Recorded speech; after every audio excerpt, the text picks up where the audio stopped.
Hi. I just wanted to give you guys like a picture of what happens to bone marrow when a soul enters a body.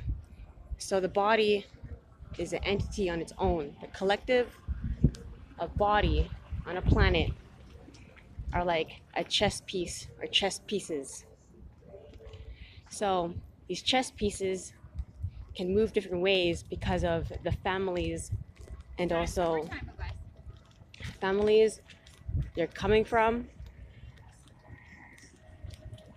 and they're standing on the present time when body is speaking for itself. So the body is like a father piece. So everyone is like the slave to father, but the father is the body. But the body is a collective. It's a collection of many different pieces. So the body will work itself in certain ways with other bodies. So when a soul is dropping down into a body, that body already has a soul that was placed there. So the soul that is earthborn, created from the earth, that soul is aware of another soul wanting to be dropped into it. So there's never ever an overtaking or possession. Possession is real though, that's real. I've never seen it, but it's real. So the bone marrow looks like a bunch of bubbles, like bubble structure.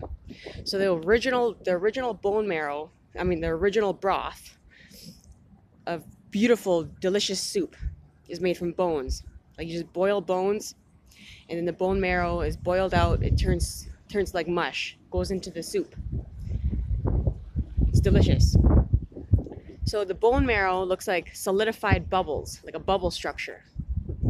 And so the soul is aware with the body of another soul wanting to drop into it. So there's permissions, there's soul contracts, and there's soul permissions, always. Because certain times when there's transitions of like transitional ages. So what happens to that bubble structure when an interstellar soul drops into the body with the soul that was originally the planet's born? That bubble structure will change. It changes. We don't get to see it. No one gets to see it. But the Trinity structure is going to allow the bubbles, the solidified bubble structure in the bones, to change its shape. So then there is an intertwining of that interstellar soul of where they're coming from, and also the family gene lines, like family trees. So the ancestors of that body will be able to intertwine with the interstellar soul. This is what happens when there's soul contracts, when there's two spirits, when there's ancestors, when there's a whole lot of going on in separational experiences and becoming unified with the other individuals in that separational experiences. Everyone in their own form, is a two-spirit. No one is left out in that experience because it belongs to everyone.